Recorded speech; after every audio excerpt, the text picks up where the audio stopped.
Bonsoir à tous et bienvenue dans le Vrai Mag. C'est un classique du football français des années 90, de la fin des années 90, qui nous attend ce soir pour clore cette 22e journée de Ligue 1. Nantes, dans la tourmente, reçoit Monaco, un Monaco rayonnant. Coup d'envoi à 21h, ça nous laisse 2 heures à passer ensemble pour voir tout ce qui s'est passé, les images et les réactions de cette 22e journée de Ligue 1. Regardez le programme. Par une compo d'équipe classique, Julien Brand, rien, Mathieu Bonne, Olympique de Marseille, vous le savez, Jacques-Henri Hérault sera avec nous dans quelques instants.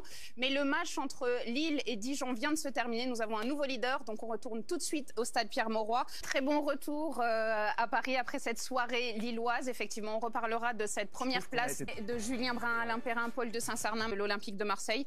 Rappel des faits rapides avec Clément, parler avec Jacques-Henri Hérault, le président de l'Olympique de Marseille, qui est avec nous. Bonsoir, président. Bonsoir. Une horde de sauvages, c'était des supporters de l'Olympique de Marseille.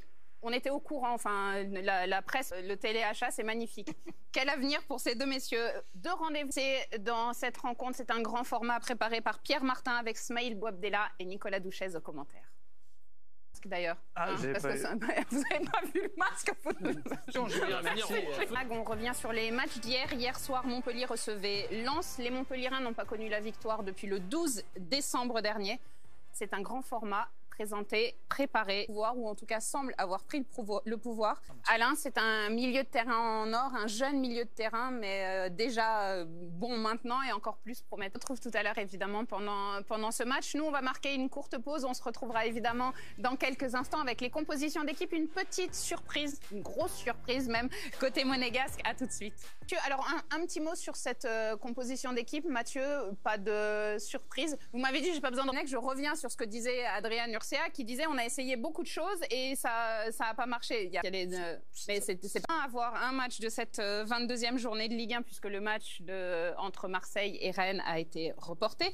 On s'intéresse donc au premier match de cette 22e journée. Il s'agissait de Lyon-Bordeaux. Les Gaunes qui étaient en forme, les Gaunes qui se sont retrouvés face à des Bordelais fort vaillants. Ces Bordelais qui se sont inclinés dans les arrêts de jeu. C'est une rencontre résumée par Victor Jutner.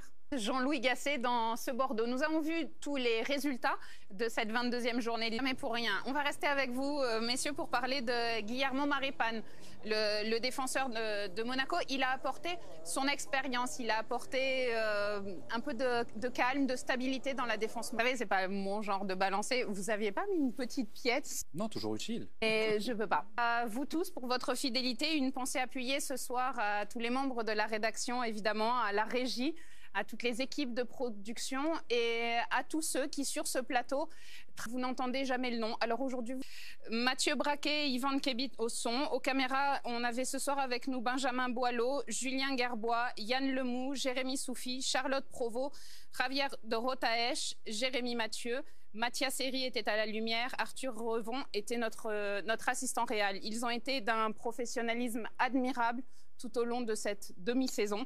Merci à eux, je vous souhaite une très belle nuit. À dimanche prochain, ou pas. Cela ne dépend pas de nous. Je vous embrasse.